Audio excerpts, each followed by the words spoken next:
From Chicago's CAN TV, this is Chicago Newsroom. Well, hi there. Welcome to Chicago Newsroom here on CAN TV. I'm Ken Davis with you once again for a week of conversation about, stuff that's going on in politics and news and all the events in Chicago. So hope you'll stick with us for the next almost hour or so, I think, today. If Joe Barrios really wants to be reelected as our county's tax assessor, and I'm sure he really does, the best thing that could happen to him now is that he has two high-power, media-grabbing challengers who beat each other up so badly that they split the vote right down the middle, and he wins. Well, that seems to be happening with Fritz Quig and Andrea Rowley. They are both making compelling arguments that they could make this a critical office. They could make it more fair, especially for lower-income residents. But they're just punching away at each other over the validity of their petitions, and Barrios is just sitting back, probably with a big old smile on his face and waiting for the whole thing to just kind of be out of the way. We'll be talking about that today, along with a bunch of county issues with A.D. Quig, who covers Cook County government for, among other things, the Daily Line, and we're so happy to have you here. Thanks for having me. And as I said, you've been covering county for a long time. You covered the city for a long time. You got a background in radio, and it's your first time on the show, and I'm so glad you're here. I'm excited to be here. Thank you very much. Should we start with this? You covered it very well yesterday, but the whole thing with the assessor's race, where Andrea Rayla, I think I mispronounced her, Andrea Rayla, I saw her on Tuesday night at the Hideout. Mm-hmm. She was there with Ben and Mick on the first Tuesday show, because the other guys didn't show up. Right. So it ended up being a 1-hour interview of her, and I got to tell you, I was unfamiliar with her. I mean, until this race happened, I'd never even heard her name. But boy, she put on an impressive performance there. I mean, the woman knows the assessor's office inside and out, and was able to make a really compelling argument that she's the one who needs to be challenging the assessor. So yeah, she's been in the business for 30 years. She was in Harold Washington's administration for for his kind of consumer access tax office. She's been at it for a long time. She does know the system. Yeah. So there have been all these kind of competing press conferences going on, and the big issue right now, of course, is should she be on the ballot? And there was a hearing, and there were 10 days of hearings. Well, a hearing is really understating it. But I mean, after this, she ends up being thrown off the ballot and having something like 6,000 of her signatures thrown off. Right. And she again made a really forceful argument the other night that this was absolutely ridiculous, that there may have been a few bad names on there. There may have been some procedural mistakes about how they certified them. But to have such a draconian action taken seemed to her to be unfair, and I thought she made a good case for that. Yeah, there's a lot to be said about the system for getting on the ballot here. I mean, the minimum to get on for assessor and other executive county offices like county board president is 8,200 roughly. Mm-hmm. For governor, for attorney general, it's only 5,000. That's weird. Yeah, and to really be safe that you're going to make it, you have to get 3 times that amount, or else you're going to get challenged into the ground. And they can challenge you on, this signature doesn't match the one that they have at the Board of Elections. Their address has changed. You notarized it wrong. Mm-hmm. The person that circulated it didn't sign this correctly. So there are a lot of technicalities that can get you booted off. Mm-hmm. And Joe Barrios challenged both Fritz Quig and Andrea Rayla, ultimately decided they couldn't get within striking distance of getting them under 8,000. So he walked away. But what's happening now is Fritz has challenged Andrea's the notarization process, and saying she and her family and members of her business perpetrated this widespread fraud. So notarizing things when the circulator wasn't there in person, taking petition sheets that were mailed into the campaign and putting them back out on the street so that the sheet would get filled up instead of them turning in 1 or 2 signatures. And the hearing officer believed that case, and Quig had a very high burden of proof. He had to prove she went into this with intention. Yeah. And the hearing officer went with Quig. So now it goes to another board, and this board usually has 3 members on it. Now it has 2 because the clerk, David Orr, endorsed Fritz Kagi, so he said, So he's I can't be involved in this at all. recusing I'm totally himself. Okay. stepping down. So if those two people tie, then Andrea Rayla Oh, gets no. to stay on the ballot. Oh, she does stay on She if gets they to stay. tie. Yeah. So she only needs one vote, basically. Yes. Well, one vote in favor or Right. whatever. Yeah. So Andrea has said this whole time that the hearing officer was biased against her, Yeah. and she believes that the Yeah. electoral board will side with her. Right. It's so complicated because it would be very easy to assume, and I will admit that I'm one of those people who did assume this, that she was probably just some kind of a Joe Barrios plant. That, she seemed to have no problem getting way more signatures than she needed. Yeah, in a short period of time. In a very, very short period of time. So you just kind of think, well, look, I've been around a while. I've Right. lived in Cook County for a few years. I've seen all this before. I know how this works. It's like Joe Barrios is afraid of Fritz Kagi, so he's going to get some plant of his and just get a lot of petitions signed, get her on the ballot. They split the vote and it's over. But I don't know. I don't think I believe that anymore. Yeah. That's like a familiar thing, right? Someone says, so-and-so's a plant. And Yeah. plants do happen. They Yeah. happen all the time. Yeah. But Andrea Rayla denies it completely. She Yeah. ran in 2010, but couldn't make it on the ballot. There are so many accusations flying in this thing Yeah. that we can't even get to the discussion about what's wrong with the assessment Right, system. right, exactly. And that's one of the interesting parallels here too, because while the debate is about the assessor's office, and Joe Barrios is the assessor, he's also the head of the party. So he has dramatic amounts of power Right. over these kinds of things in the elections and how the elections are run. So it's not completely out of the realm of possibility that he's working some angles somewhere to try to get a favorable position, let's put it Yeah. that way, with the ballot. But trying to sort that out is kind of crazy. So, okay, let's put it this way.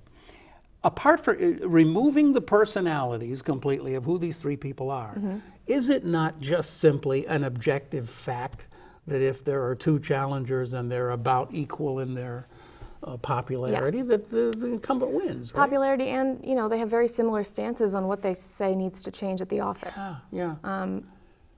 So the reason they're engaging in this, pitched battle is we need to get this out of the way, Right. so we can both focus on Barrios instead of attacking the heck out of Yeah. each other while Joe Barrios sits back and says, Yeah, exactly. Good for me. And it's interesting that you have the one individual, the female candidate. She doesn't have a lot of money. She seems to be fairly well heeled, but she doesn't have a lot of money. She doesn't have Fritz Kagi money. She doesn't have Fritz Kagi money, but he has Fritz Kagi money. Yes. He's put $1 million of his own in, so Right. he's almost kind of like a little Rauner or something, A little. That's good. a little mini Rauner. Well, yeah, if you've got the means and you've got the message and you're willing to spend that much on yourself, that's your right. Yeah. So I think Rayla's campaign said they've spent $30,000 defending themselves through this petition process, which is keeping her off the campaign trail. She's had to Right. sit Right. in the Pedway hearing room, windowless, dark and sad place for 10 days, Yeah. waiting to testify when she could be on the campaign trail and And raising those money. are probably 10 of the most important days of all with Yeah. introducing yourself to Right, we're less than, I think we're 40 days out. Early voting here starts on February 21st, and the primary is on March 20th. So there's not Yeah. a ton of time, and it's not like the assessor is a marquee race that a bunch That's of people right. know about. Although it has become one Yeah. this time around in, Yeah. in a way. I guess to all of us who hang around the journalism world, Jason bubble. Grotto and company has just become like a major hero. Yeah. That series of things that they wrote, ProPublica and the Tribune, about this office, I don't know if it was just a matter of timing or it was the quality of the writing. I think it was a little bit of everything, but Yeah. it just kind of like it happened magically. It just caught fire. That story just caught fire. Yeah, and it's a very complicated story to tell. Very few people understand how your tax bill comes to you and what your assessment level Right. is. So they started this 4-piece story back in July, I think it was, July or August. And, it lit up the political world. I'm not sure how much people on the street are paying attention to the assessment system, but Yeah, if you're yeah. working in politics, this was a huge deal. Yeah. And it spurred this. President Preckwinkle came in and said, okay, this story is problematic. Let's get an outside review of the system. So she announced this back in July, late July. And we've been waiting and waiting and waiting for this report to come out. And last week, the Tribune wrote a story saying, all right, it's been 7 months. How long could this Yeah. possibly take? Yeah. And is Preckwinkle slow walking this because she wants to protect Joe Barrios? So she came out this week and said, nope, it's coming out next week. We'll have a full month before the primary, so we can work this out. And it also allows Joe Barrios to say, I'm following all the recommendations from this independent study, and we're going to make this right. Didn't David Orr get involved in this? He's the clerk of the... So David Orr, he's not a neutral party in this either. Right. He is. He helps run the property tax system. He's one of several stakeholders in Cook County that runs the property tax system, and he endorsed Fritz Kagi months ago. But he, early on in the process of this external review by the Civic Consulting Alliance, he wrote a note to President Preckwinkle saying, what's taking so long? What's going on here? And he leaked some early draft documents that showed that this study should have been done in mid-December. And President Preckwinkle was not very happy about that. Yes, I know that she wasn't. Yeah, so she has her battles with her fellow Yes. county people, Right. and that's just a new one, I guess. Yeah. So this review, what do we know about this review? Do we have any sense of what it might be? I mean, will it be a bombshell when it comes out? Bombshell, I'm not sure. It's being conducted by a guy named Josh Myers, who is an expert in appraisals and basically technology that kind of evens out and makes the assessment system more fair. He has no connection to the county. He's based in Virginia. Probably a good thing. Yeah, and they are basing the standards on, the international best practices for assessments. That's pretty much all we know. But it lands next week, and I think But I'll be paying very close attention. I'm sure you will, Yeah. and I'll be reading what you write. But I guess the question when I say bombshell is could it have the potential for having a real impact on the race? Let's put it that way. Could it affect the assessor? Could it turn people even more against Joe Barrios, for example? I'm not sure. I mean, we've had, I think, 5 studies now that have said there's a problem with the assessment system. So if this report comes to the same conclusion, it won't be terribly It'll be surprising. the 6th, yeah. But now we have this commitment from Barrios and Preckwinkle that what is in these recommendations we are going to follow. Of course, we've had that commitment before. Right. Yeah. So what a lot of people forget is that the Tribune series showed that Barrios had access to a system to make the assessments more fair, dating back to 2011. Yeah. And he abandoned them. Yeah. But Barrios and Preckwinkle have said over and over, this problem goes back 40 years. Yeah. Yeah. This was Jim Houlihan's fault or whatever. right. And the other problem is they've got this really old technology in the office. They're still using mainframe computers and doing hand checks with pen and paper. That seems to be a sort of almost like a badge of courage for the county of Cook. Yeah, we love somewhere paper. there must be a room with an old IBM mainframe in it, Oh, yeah. and a bunch of like 70-year-old people who are the only people who know how to use it. Yes. Well, the county has invested, tens of millions of dollars in these new technology systems, and they're in the process of implementing them. But it takes a ton of time, and we've got stakeholders who have an interest in wanting to keep the paper pushers around. But I remember back in my radio days, decades ago, doing stories about Cook County investing millions of dollars in new computer systems because their mainframes dated back to the 60s. Yep. So I guess what they've been doing is Now they date back to the 80s. So that's what it was. They just kind of updated the mainframes. Yeah. Yeah. So we're getting, the Bureau of Technology at Cook County is offering, they come to the board every quarter and say, here's how this is going, here's how this is going. And we've got a lot of ticked off commissioners who have said, you guys have blown deadlines over and over and over. And the Bureau of Technology is always like, it's not us, it's these stakeholders who are pushing back a little bit. Which leads us to the Honorable Dorothy Brown. Yes. Our Who clerk I of the think is circuit kind court. of she's kind of like the gold standard for people who've resisted upgrading their technology. Yes. So she's been there for 17 years, Sounds right to me. roughly. Yeah. And she thinks she gets a bad rap on not implementing technology. And there was this big battle this week about the e-filing system, which the state has mandated for every circuit court. And it's going slowly, and commissioners aren't happy. So Dorothy Brown has had e-filing on her website since 2008. It's very clumsy, and you still can't get access to documents online. So if you go to federal court, it's called PACER. You pay a little money, and you can get access to every single item on the docket. So the state has mandated e-filing by next January, and there have been all this back and forth with Brown's office about, well, we already have e-filing. And it's just extremely complicated and very frustrating for commissioners who have said, we gave you $36 million to upgrade your technology. Why isn't this happening when it's supposed to? It's puzzling. Well, do you? If Dorothy Brown doesn't know, do you? I mean, I'm being flip about this, but this has just been going on forever. And I'm thinking about how a lot of other offices within Cook County, recorder deeds and others, faced these issues 20 years ago, and it was not easy to bring these things into the 20th century, let alone 21st. But most of them have done it, and it seems to me that it's the clerk of the circuit court that is just, they've really, it almost seems like they've actually actively resisted it. Well, she has said, what we've done is special and better and customized, which makes it hard to integrate with the new system. So, oh, great. Well, thanks for that. Yes, take that for what you will.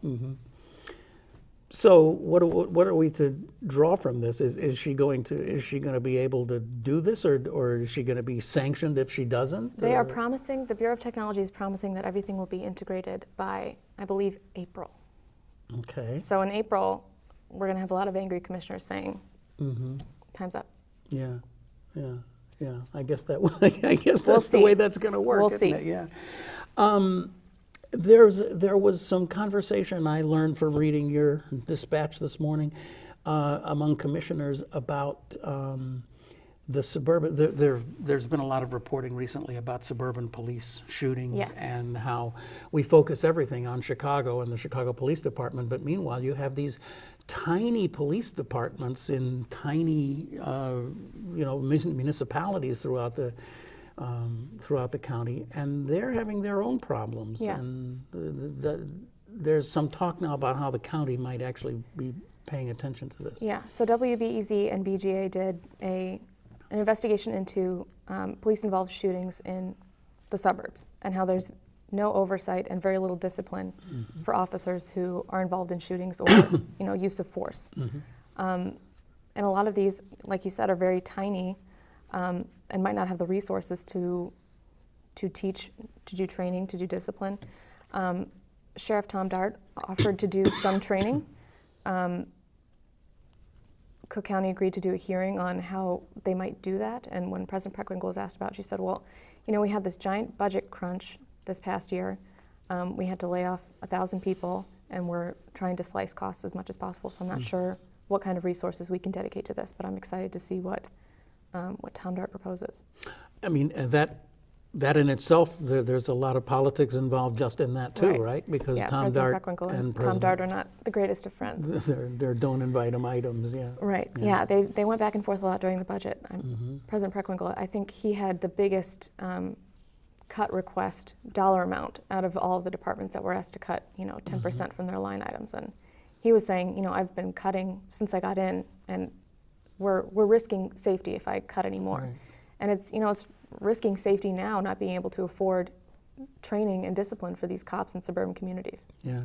Well, I mean, I know that having had him here at the table too, that he and Preckwinkle agreed on the idea that they should try to reduce the population of the jail, and they were successful at doing that. But it's not just a matter of just having fewer people under their care. A lot of them are on release programs or electronic monitoring and so forth, and that requires personnel, it requires people. So you may not need as many guards in the prison, but you still need all kinds of personnel. Right. So, I mean, his argument is that my budget didn't need to go down because we have fewer people Right. housed. Yeah, we can get rid of some of these buildings, but we can't get rid of all the staff. Right, We still have a huge mandate for, right. you know, the jail population went down from I think 10,000 down to 6,500, Mm-hmm. but that other 4,000 or so people are still They're still within their within the system. their system, right? Yeah. Right, yeah. Well, anyway, we're not going to resolve that either. But it is really interesting to me to see a spotlight finally being shown on suburban police, Yeah. because when you look at some of those statistics, they're pretty. Yeah, it's Pretty 100 dramatic. it's 100 lives lost, Yeah. and 100 families who, you know, want justice. So And very little in the way of investigation. right. So, yeah. Well, AD, it was great meeting you. I'm really happy to have you here, and I hope you'll come back a time or two, will. all right? Yeah, thank you for having great. AD Quig is with the Daily Line, which is a subscription news service that covers Chicago and Cook County and lots of other things. And we're very glad that AD was here today. Thank you, AD. You've been watching Chicago Newsroom. It is a service of CAN TV, and I'm Ken Davis. And remember that you can go to this here address and you can see a whole compendium of all of our shows from the last few years. And we also recommend checking out SoundCloud. You can actually take a walk and listen to the show. It's good radio too, you know? Hey, we'll see you next time here on Chicago Newsroom. I'm Ken Davis. Thanks. Bye-bye.